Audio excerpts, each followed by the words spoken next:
पुराने शहर की एक शांत कॉलोनी में एक पीला सा 2 मंजिला मकान था। न ज्यादा नया न ज्यादा पुराना, बिल्कुल वैसा ही जैसे उसकी मालकिन। अनामिका वर्मा। उम्र लगभग 38 साल। संयमित पहनावा, सधे हुए शब्द और आंखों में वह गहराई जो बहुत कुछ कहकर भी चुप रहती है। पति को गुजरे 5 साल हो चुके थे। बच्चा नहीं था। जिंदगी को उन्होंने व्यवस्थित ढंग से जीना सीख लिया था। ऊपर का हिस्सा उनका था, नीचे के 2 कमरे किराए पर। उन्हें नहीं पता था कि ये 2 कमरे उनकी शांत जिंदगी को हंसी, उलझन और प्रेम से भर देंगे। नीचे का पहला कमरा लिया था नीरज सिन्हा ने। सरकारी विभाग में क्लर्क, सलीकेदार, समय का पाबंद। बात कम, काम ज्यादा। पहली मुलाकात में ही उसने कहा, मैडम, मैं ज्यादा शोर नहीं करता। अनामिका को ये बात पसंद आई। नीरज भी उन्हें देखकर सोच रहा था, ये मकान मालकिन नहीं, कोई किताब लगती हैं। शांत और गहरी। दूसरा कमरा लिया समीर खन्ना ने। रेडियो जॉकी, बोलने में माहिर, हंसमुख और जिंदगी को खेल की तरह लेने वाला। पहले ही दिन बोला, मैडम, मैं किराएदार कम, परिवार ज्यादा बनता हूं। अनामिका मुस्कुरा दी, और उन्हें खुद हैरानी हुई कि वे मुस्कुरा दी। एक शाम अनामिका चाय बना रही थी। नीचे से समीर की आवाज आए, आज चाय की खुशबू कुछ ज्यादा प्यारी है। नीरज भी दरवाजे पर आ गया। तीनों पहली बार साथ बैठे। चाय थी, बिस्कुट थे और हल्की बातचीत। कोई नहीं जानता था कि यह छोटी सी चाय हर शाम की कहानी बन जाएगी। समीर हर बात में हंसी ढूंढ लेता था। मैडम, आप गुस्सा करती हैं तो भी शांत लगती हैं। अनामिका झिड़कती, ज्यादा तारीफ मत करो। नीरज मन ही मन मुस्कुराता। वो बोलता नहीं था, लेकिन सब महसूस करता था। नीरज कभी बिजली का बिल भर देता, कभी सब्जियां उठा लाता, कभी बिना कहे दरवाजे का ताला ठीक कर देता। अनामिका नोटिस करती थी, पर कुछ कहती नहीं थी। उनके दिल में एक सुकून सा पैदा होने लगा। समीर कभी रेडियो शो की रिकॉर्डिंग सुनाता, कभी कविता पढ़ता, कभी अचानक कहता, जिंदगी को इतना सीरियस मत लो मैडम। अनामिका हंस पड़ती। हंसी उन्हें अपनी सी लगने लगी थी। एक दिन अनामिका बाजार जा रही थी। समीर बोला, मैं छोड़ देता हूं। उसी शाम नीरज ने देखा, दोनों हंसते हुए लौट रहे थे। नीरज के सीने में कुछ चुभा। उसी रात समीर ने देखा, नीरज देर तक अनामिका से बात कर रहा था। समीर पहली बार चुप हो गया। पड़ोस की शांता आंटी बोली, आपके किराएदार बड़े ध्यान रखते हैं। अनामिका का दिल जोर से धड़का। क्या वे सच में कुछ महसूस कर रही थी? एक रात अनामिका को तेज बुखार हो गया। नीरज बिना बोले डॉक्टर बुला लाया। समीर पूरी रात जागता रहा। अनामिका की आंखें भर आईं। अब तीनों बदल चुके थे। नीरज की खामोशी में अपनापन था, समीर की हंसी में राहत थी, और अनामिका खुद से सवाल कर रही थी। एक शाम समीर बोला, नीरज, तुम्हें भी लगता है न कि?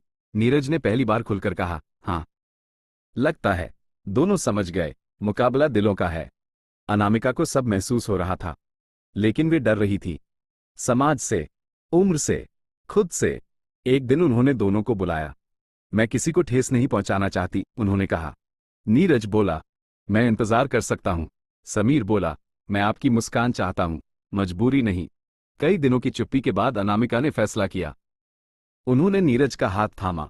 तुम्हारे साथ शांति है, समीर मुस्कुरा दिया, और मैं हमेशा दोस्त रहूंगा।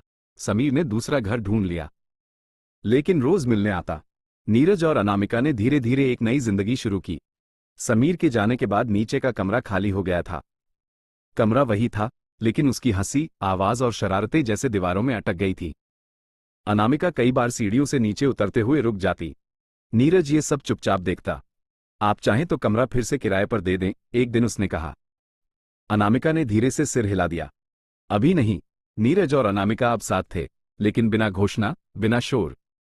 सुबह की चाय साथ होती, शाम की सैर साथ। फिर भी दोनों के बीच एक झिझक थी। नीरज सोचता, मैं किराएदार हूं, लोग क्या कहेंगे? अनामिका सोचती, मैं उम्र में बड़ी हूं, क्या ये ठीक है? एक शाम अचानक समीर आ गया। सरप्राइज। उसके हाथ में मिठाई का डिब्बा था। नीरज चौंका। अनामिका हंस पड़ी। समीर बोला, अरे, मैं भागा नहीं हूं, बस जगह बदली है। उस दिन घर फिर से हंसी से भर गया। अब समीर बदला हुआ था। वही मजाक, लेकिन कोई कड़वाहट नहीं। वो नीरज से खुलकर बात करता। अनामिका का सम्मान पहले से ज्यादा।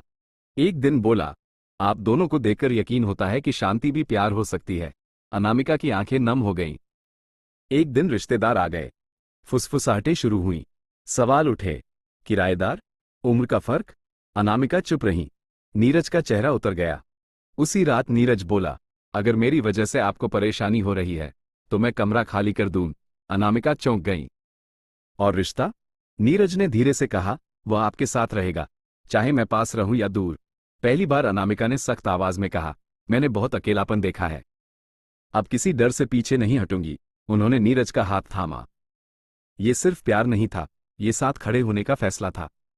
कुछ दिनों बाद वही शांता आंटी बोली, जो खुश रखे वही सही। अनामिका मुस्कुरा दी। नीरज ने राहत की सांस ली। एक बोर्ड लगा, कमरा किराए पर उपलब्ध है।